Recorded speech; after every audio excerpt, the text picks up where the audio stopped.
मराठा आणि ओबीसी आंदोलन प्रश्नी सर्वपक्षीय बैठक होणार। अधिवेशनाच्या दुसऱ्या किंवा तिसऱ्या दिवशी सर्वपक्षीय बैठक। गिरीश महाजनांची घोषणा।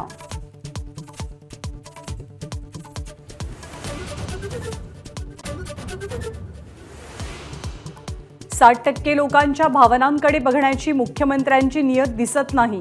उपोषणकर्ते लक्ष्मण हाकेंची मुख्यमंत्र्यांवर टीका। लेखी आश्वासनाशिवाय ऐकणार नाही हाकेंचा निर्धार।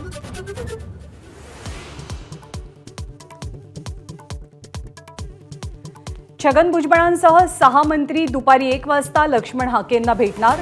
तर ओबीसी आरक्षणाला धक्का लागू देणार नाही। शिष्टमंडळाच्या बैठकीत मुख्यमंत्र्यांचं आश्वासन। नाशिकच्या पंचवटी पोलीस स्थानक परिसरात तणावाची स्थिती।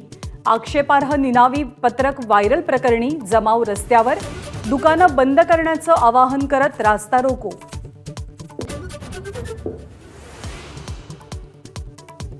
विधानसभेच्या निवडणुकीत फायदा होईल अशा चेहऱ्यांना विधान परिषदेत भाजप संधी देणार। कोर कमिटीच्या बैठकीत चर्चा।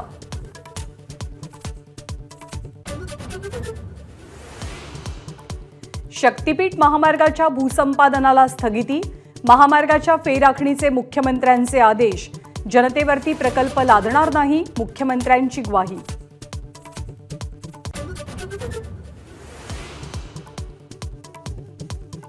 नीट परीक्षेचा घोळ सुरू असतानाच देशात पेपर फुटी विरोधात कायदा लागू।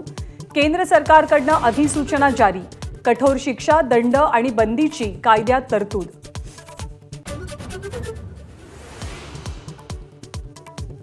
BMS, BBA आणि BCA या अभ्यासक्रमांचे प्रवेश 2 महिने लांबण्याची शक्यता। सरकार आणखी एक CET घेण्याच्या तयारीत।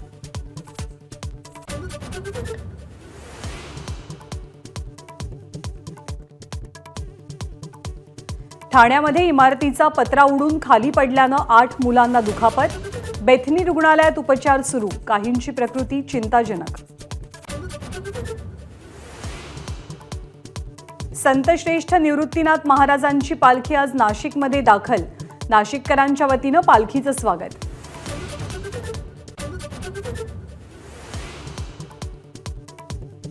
T20 वर्ल्ड कपच्या सुपर 8मध्ये आज भारत आणि बांगलादेश सामना। अँटिग्वाच्या मैदानामध्ये आशियाई संघ भिडणार।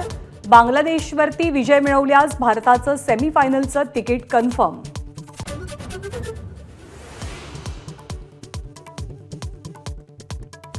कोकणासह परभणी, बुलढाणा आणि भंडाऱ्यात पावसाची हजेरी। मुंबईत अखेरच्या आठवड्यात मान्सून सक्रिय होणार। तर नागपूरमध्ये अखेरीस मान्सूनचं आगमन। ABP माझा, उघडा डोळे बघा नीट।